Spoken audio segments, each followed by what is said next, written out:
5 avril 2026, un coup d'État déjoué à Madagascar. Visiblement, la jeune française ne veut pas renoncer. Selon l'un de leurs hommes d'Amimba, celui qui se bat pour la chose, c'est pour lui la chose. J'ai dit, si vous vous forcez à vous battre pour quelque chose qui ne vous appartient pas, vous risquez de vous noyer très gravement. Et la jeune française, visiblement, ne veut pas renoncer. L'Afrique n'est pas une propriété française, que les choses soient très claires. L'Afrique appartient aux Africains. Il ne s'agit pas d'une simple crise à l'interne. Vous savez, généralement à l'intérieur de certains régimes, c'est aussi ça le pouvoir en Afrique, parce que tel est fâché ou bien voilà, tel est frustré, tout d'un coup ça peut aboutir à un renversement, ce qui ne passe pas. S'il faut renverser, c'est les valets, les pions des impérialistes placés à la tête de nos États qu'il faudrait renverser. Mais une fois que le pouvoir est entre les mains des souverainistes, il faudrait les accompagner. Les choses doivent être claires, ce n'est pas compliqué. Quand il y a coup d'État qui arrange les intérêts français, ils trouvent une formule.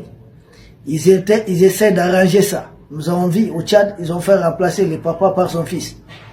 En RD Congo, ils avaient fait la même chose. Nous voyons un peu partout en Afrique des gens positionnent leurs enfants.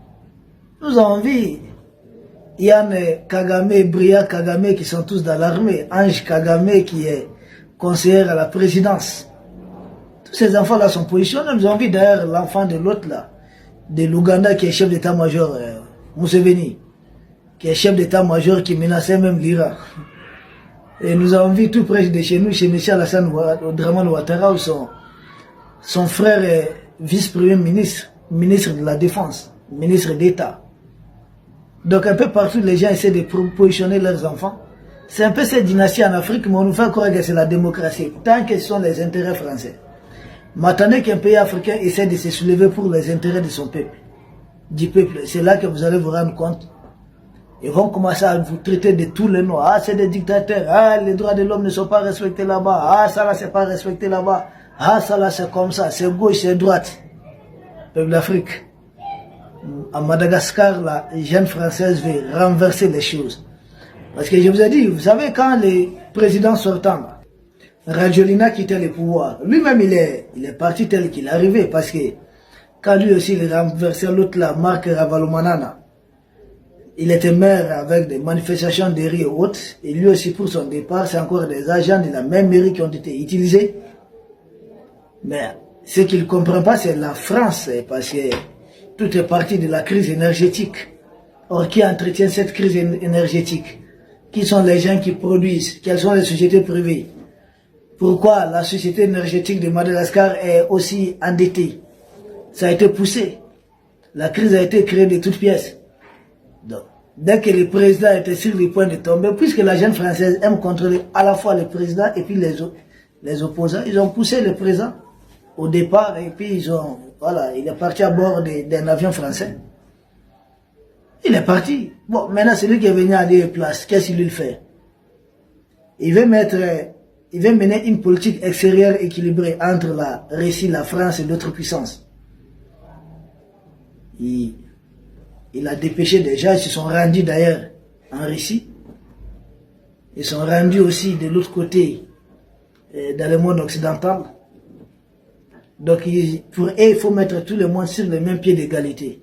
Seulement, ce qu'il oublie, la jeune française ne voit pas ça de cité. Parce que Madagascar, ce n'est pas loin de certaines îles africaines qui sont encore sous colonisation française. Et non loin, vous avez les îles Éparses. Et les îles Éparses font partie des vastes plans géostratégiques de la France. Si la France a autant de ZEE, deuxième espace maritime après les États-Unis, ce n'est pas à cause de sa puissance maritime et autres, c'est à cause de ses colonies. Et ces colonies-là, la France ne veut pas les perdre. L'Indo-Pacifique est un autre enjeu, précisément l'océan Indien pour la jeune française, où elle détient encore certaines anciennes colonies. Des pays africains qui, en violation de la résolution 1514 du 14 décembre 1960 de l'ONU, en violation de cette résolution, c'est pourquoi quand je les entends parler du droit international et autres, souvent on tombe de nuit, parce qu'on ne comprend pas quoi. ces gens continuent de coloniser des peuples entiers. Et Madagascar, l'enjeu, ce n'est pas seulement les richesses halieutiques et autres richesses dans et autour de Madagascar, non. C'est aussi c'est une position stratégique clé. Et dans l'océan Indien, très près des îles qui sont encore colonisées par la France. Et Madagascar qui se libère, qui commence à être prospère. Qu'est-ce qui va empêcher d'autres pays africains, encore sous colonisation de la France, se trouvant non loin des côtes de Madagascar, à revendiquer aussi leur indépendance, à vouloir faire comme leurs cousins? Rien. Rien. Parce que quand nous voyons la carte d'Afrique là, il y a beaucoup de pays africains qui se trouvent dans l'Atlantique, dans l'océan Indien, qui sont toujours colonisés par les mêmes Européens. Donc, la jeune française ne veut pas renoncer.